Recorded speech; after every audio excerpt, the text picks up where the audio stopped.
qu'est-ce que c'est que le leadership et à quoi ça sert?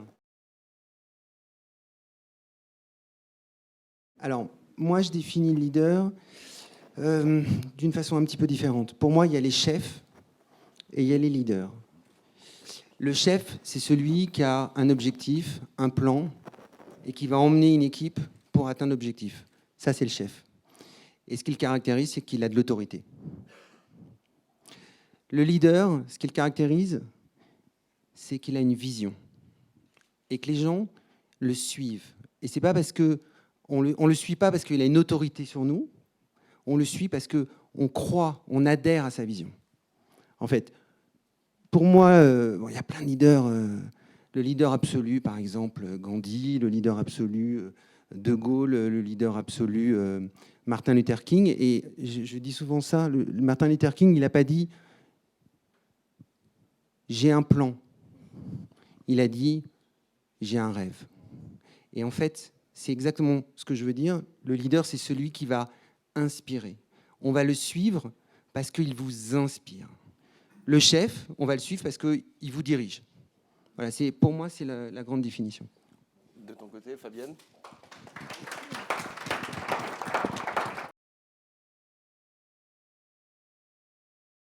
Ce qui caractérise le leader, c'est qu'il arrive à se projeter, d'accord, et à avoir une vision. Et c'est pour ça que c'est très bien. On est entrepreneur et on est visionnaire. Et être visionnaire, c'est la première caractéristique du leader. Il a une vision. Il voit plus loin que la majeure partie des choses. La deuxième partie, et je rejoins tout à fait ce que tu dis, c'est que sa capacité, il va avoir une capacité à emmener avec lui l'équipe pour réaliser la vision. Et donc, il doit être très bon communicant pour ça. Donc, vision, communication, pour pouvoir réaliser, exécuter derrière. À mon avis, c'est ce qui caractérise le leadership. Après, je voulais, moi, évoquer quelque chose qui était le leadership de l'homme, mais aussi le leadership de l'entreprise. C'est-à-dire que vous pouvez être un leader dans votre entreprise et dans la société, mais évidemment, je pense que la plupart d'entre vous êtes entrepreneurs et vous posez la question de comment je vais réussir mon entreprise. Bon, ça passe d'abord par définir l'objectif, donc ça, on ne va pas en parler maintenant, mais vous devez aussi créer, construire votre leadership, le leadership de votre entreprise. Et en fait, ce n'est pas évident parce qu'il y a plein de gens que je rencontre, ils montent une boîte, ils sont centrés sur eux, ils sont centrés sur ce qu'ils veulent faire et ils oublient qu'il y a un marché, qu'il y a des concurrents et ils se disent, c'est pas grave, je fais mon truc, je vais vendre, c'est bien. En vérité, ça ne se passe pas comme ça parce que s'ils n'ont pas une différence qui fait la différence, s'ils n'ont pas décidé de programmer leur leadership, le leadership de leur entreprise, ce qui va se passer, c'est qu'à un moment donné, ça va devenir de plus en plus tendu et il y a le risque de se faire prendre des parts de marché et que ce soit très difficile de vendre. Donc, mon point à moi, et c'est exactement ce qui s'est passé avec Fabienne, et je vais la laisser en parler, c'est vous arrivez sur le marché, vous essayez d'analyser le marché. Donc j'ai un livre qui sort là-dessus le 15 janvier, que je vous engage tous à lire, qui s'appelle « Leader sinon rien ». Et là, en fonction de ce qui existe sur le marché, il y a ce que j'appelle les leaders de référence et les leaders de préférence. Donc le leader de référence, c'est celui qui, de façon évidente, est la référence sur le marché. Seloger.com était le leader de référence absolu du marché des petites annonces immobilières, puisque je vois Gilles devant moi. Si vous arrivez face à un seloger.com, par exemple, je vous souhaite bien du courage, vu qu'ils avaient 90% de part de marché. Soit vous essayez de prendre sa place, très compliqué, soit vous êtes un suiveur. Si vous êtes un suiveur, vous avez un challenger de seloger.com, vous n'avez aucune raison d'exister et 95% des gens vont aller choisir seloger.com. Soit vous définissez un territoire, une différenciation, et vous prenez le leadership sur ce territoire. Et ça, c'est ce que j'appelle le leadership de préférence. Typiquement, si je prends Ludovic Huro, je ne sais pas s'il est là, mais Ludovic Huro a fondé Attractive World, donc il était là hier soir. Il y a un Mythique. Mythique, c'est le leader de référence. Il est sur toute la ligne de front. Et puis Ludovic arrive et il crée Attractive World pour les célibataires exigeants. Il prend la cible des gens un peu plus âgés. Il dit, mon message, mon leadership, c'est sur l'exigence. Et d'ailleurs, je vais donner la preuve de ça. Et la preuve, c'est le fait qu'il faille être coopté. Donc, du coup, ça marche. De l'autre côté, il y a adoptamec.com. Adoptamec.com, lui, il fait le contraire. Il va sur les jeunes, il casse le modèle et il dit ça sera sex and fun. Et du coup, il répond à Mythic. Mythic, du coup, c'est le leader de référence. Et les deux autres, chacun à son bout, arrivent à lui prendre des parts de marché et à devenir un leader de préférence. Voilà, je voulais vous en parler parce que c'est un conseil que je professe tous les jours pour aider les gens à réussir sur leur marché. J'ai vu récemment une conférence TED d'un mec qui s'appelle Simon Sinek. C'est absolument éblouissant. Et si vous pouvez la voir, faites-le. Je vais vous le faire en 1 seconde et ça dure 20 minutes. Et en fait, il parle du pourquoi. C'est le why marketing. Et il dit il y a le golden circle. Donc je vois plein de gens qui l'ont déjà vu. Mais pour les autres, donc je vais juste en parler.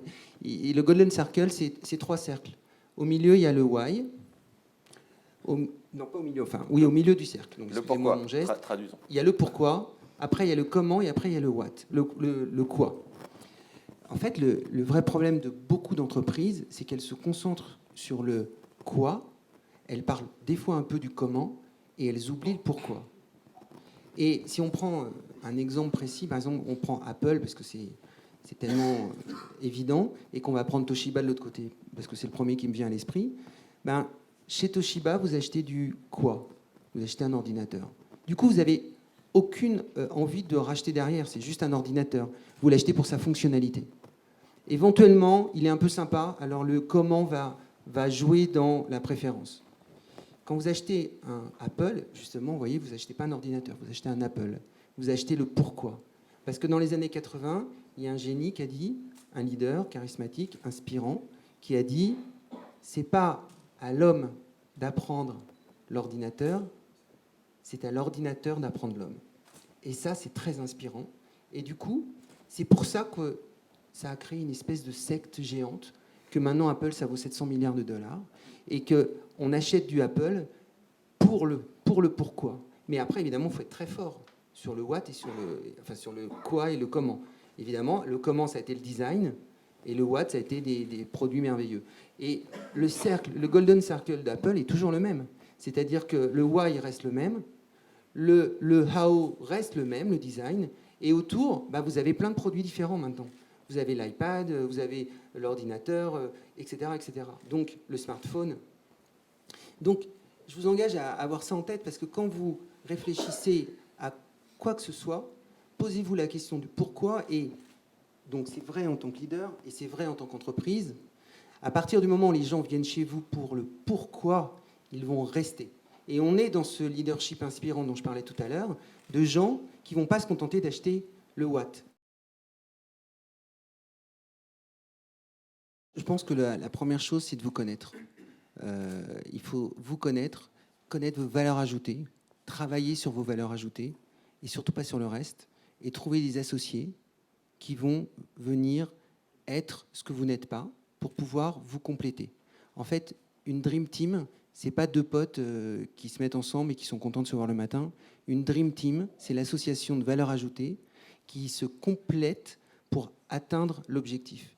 Donc, je ne sais pas si j'ai répondu. En fait, j'avais envie de donner ce conseil parce que je trouve ça super important. Donc, peut-être je suis à côté du... Mais si vous faites ça, vous pourrez vous trouver en sachant qui vous êtes, en travaillant sur vraiment vos forces, et vous pourrez réussir. Et c'est ça aussi le leadership. Et je voulais rajouter juste sur ce que Fabienne disait. Je donne souvent ce conseil à mes clients d'essayer de faire une phrase qui commence par « Je suis le premier qui ». Ma société est la première qui, est la seule qui. Et vous essayez de finir la phrase.